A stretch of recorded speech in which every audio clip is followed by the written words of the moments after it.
Hey guys, what's up? It's Collegio. Today I want to talk about the Virginia governor's race. This is the most closely watched race of the 2025 elections. On paper, you have a couple of titan woman candidates battling it out for a major swing state governor's seat.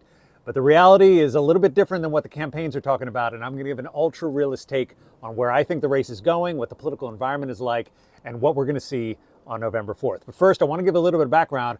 For those of you who don't know me, I used to be a senior Republican political operative, and the purpose of this video is not to pump up one candidate or to, rake another one over the coals. I really want to get past the BS of both campaigns and give everyone a sense for where this race is really headed. Now, when you look at a race like this and you analyze it, there are two main factors that you have to look at. One of them is the political environment, and one of them is candidate quality. These are coming together in a major way in 2025 in Virginia, and I'm going to talk about both of them. So if you look at political environment, what I mean by that is, what is the general kind of sense of the voters, where they are, what they're concerned with, that's completely separate from the campaign itself, all right? So I give an example of, I used to lobby years ago. I worked for the automotive industry, and there was a bill that we were pushing in Congress. And I remember that in 2015, we were lobbying the bill, and the reception that we got from members of Congress was completely different than when we were lobbying the bill in 2017. It was the same issue, same exact message, same exact audience, but in 2015 you had President Obama, and 2017 you had President Trump. And the way that this issue was received by members of Congress was completely different just in 2 years. And that's the changing political environment. Everybody was seeing our issue through the lens of a Donald Trump presidency in 2017, but in 2015 they weren't seeing it that way. Similarly, statewide elections can have this exact same factor, okay? So if you go back and you look at Virginia governor's races going back to 1993, one of the things that almost always happens, and I say almost because that's important, is the opposing power of the president's party. So the party that is opposing the president of the United States, who was just elected a year before, almost always wins. So you go back to 1993, Republican George Allen won after Bill Clinton won the presidency. 1997, Republican Jim Gilmore won after Bill Clinton was reelected. In 2001, you had Governor Mark Warner, a Democrat who was elected after President Bush was elected. In 2005, you had Democrat Tim Kaine elected after President Bush was reelected. Then in 2009, you had Republican Bob McDonnell, who won after Obama was elected. There was a counter case in 2013. Democrat Terry McAuliffe was elected after Obama was reelected. That's the one outlier case. I'm going to get back to that because there's something interesting about it. Then in 2017, Ralph Northam won, the Democrat, after President Trump was elected. Then in 2021, you had Republican Glenn Youngkin win after Biden was elected, and here we are in 2025. Now, there's one counterexample of where the party out of power does not win, and that was 2013. Terry McAuliffe, the Democrat, beat the Republican. In this model, the Republican should have won, but what was the environment in that year? Well, in Virginia specifically, there was a huge corruption scandal involving the outgoing Republican governor, Bob McDonnell, that probably tainted the Republicans' chances in 2013 to pick up that seat. So all that's to say is that environment is a major driver. It's not everything, and it's not to say that a Republican can't win in this year, but it does have a major impact in swing states. Of what happened in the presidential election will have a major impact on the environment and how people view the election. So we have a Republican, Winsome Sears, the lieutenant governor, running for office against a Democrat congresswoman who left office in 2024, Abigail Spanberger. They're both very good candidates on paper, and this is where I'm getting into candidate quality, okay? Because one of the things that happens in political races is the higher you go in the political election, the more quality is demanded of a candidate. What I mean by that is you could have a candidate who does not look very good, who does not give a good speech, who's not particularly good at raising money, kind of like a mediocre quality candidate, can win a state legislative race. In some cases, they can become a congressman.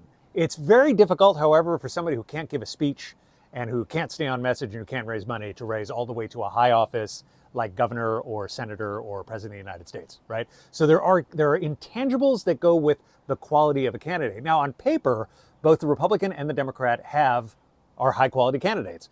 Lieutenant Governor Winsome Sears, she has the second highest office in the state of Virginia. And Abigail Spanberger was in Congress for several years. She was well respected by her colleagues. And one of the things that she has done very effectively is she came out of the gates kind of positioned, branded as a business-friendly, moderate Democrat. Now, why is that important? Virginia is a swing state that has been trending blue over the last 20 years. Obama won it in 2008 by a pretty large margin, and Republicans haven't picked it up since, although Trump came back a couple of times. Now, one of the other things about Virginia is that it's not a far left state. It's not like a super progressive state. It has one of the lowest income tax rates in the country. It also is a reputation for being a very pro-business friendly state. Okay, so they're not going to elect like a Bernie Sanders AOC type Democrat here. And for Spanberger to get branded as a business-friendly moderate Democrat out of the gate is very important for her. This is a strategy that Mark Warner did really, really well in his election in 2001. I remember I just moved to Washington, D.C. I lived in Virginia, and I was out in the country, went for a hike out in the mountains, and I remember seeing these big, giant billboards in the Virginia countryside, and they said, "This is Warner country." And it made you feel like, you know, Mark Warner was one of these good old boy conservative Democrats who was running for governor. He couldn't have been further from that, right? He was like your typical elite Democrat. He was a tech entrepreneur. He was very liberal, but he got this reputation as being a moderate, and it helped him win the general. I think that, I don't know if it's the same political strategists that are running Spanberger's campaign, but there's a power in being a centrist Democrat in the state of Virginia, who cannot be labeled like a wild progressive, right? Now, on the right, you have Winsome Sears. And Winsome Sears is the lieutenant governor. She could be the first black woman ever elected governor in the United States. There's some challenges with her candidacy, however. So she had been a state representative 20 years ago. Then she left politics for a while, ran a business, got back involved in politics, became lieutenant governor, and now she's running for the full Republican governor. Very conservative. So if you look at Spanberger's ads, all of them are talking about how she's a MAGA Republican, that she's too far right. She's so far right that she's wrong for Virginia. I think that's the tagline, which is a little bit ironic given that Winsome Sears is an African-American woman candidate running for governor. The ads, interestingly, on both sides have gone away from issues like jobs and the economy. What's interesting is that both Spanberger and Sears are hitting at each other with super, super cultural edged ads. All right, so Spanberger is hitting Sears for being too anti-abortion. I saw one of the ads last night. It was basically like it's Sears in her own words being too pro-life, right? And then on the flip side, Sears has been attacking Spanberger over some LGBTQ issues.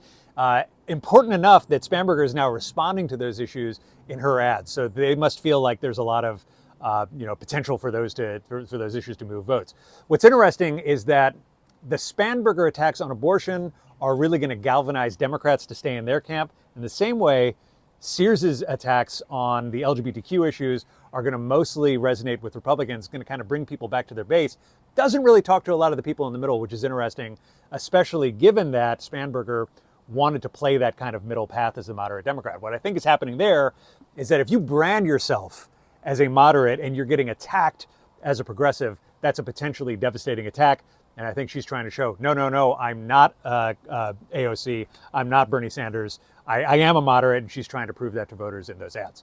So what's going to happen? Well, the polls are interesting. The polls tightened up a little bit in August. They were in between 5 and 8 points in August. Right now, the race, almost all the polls are somewhere between 6 and 12 points favoring Spanberger. They have a debate tonight. It's going to be very interesting to watch. One of the things that I said about candidate quality, neither of these candidates, I don't think, is like super, super rock star, charismatic, A+ list candidate. All right. I think that's what they were hoping for with Spanberger. I don't know that she's lived up to her hype. I think she's a little bit stiff and a little bit awkward. She doesn't connect with voters, I don't think, as much as maybe folks were hoping. Same thing with Sears. She's a little bit awkward when she talks. One of the attack ads that Spanberger's running on Sears is this situation where she's in front of a room and she's kind of yelling at the people in the room to let her speak. It's really, really kind of weird and awkward. Both of these candidates have to show their best. They have to connect with voters. They have to be their authentic selves. Nobody wants to vote for a phony. It's super, super easy to see that. And if that comes across in the debate, it's going to hurt either candidate. Right now, I do believe that the race does pretty significantly favor Spanberger. I don't think that she's an amazing candidate. I think her positioning has been strong.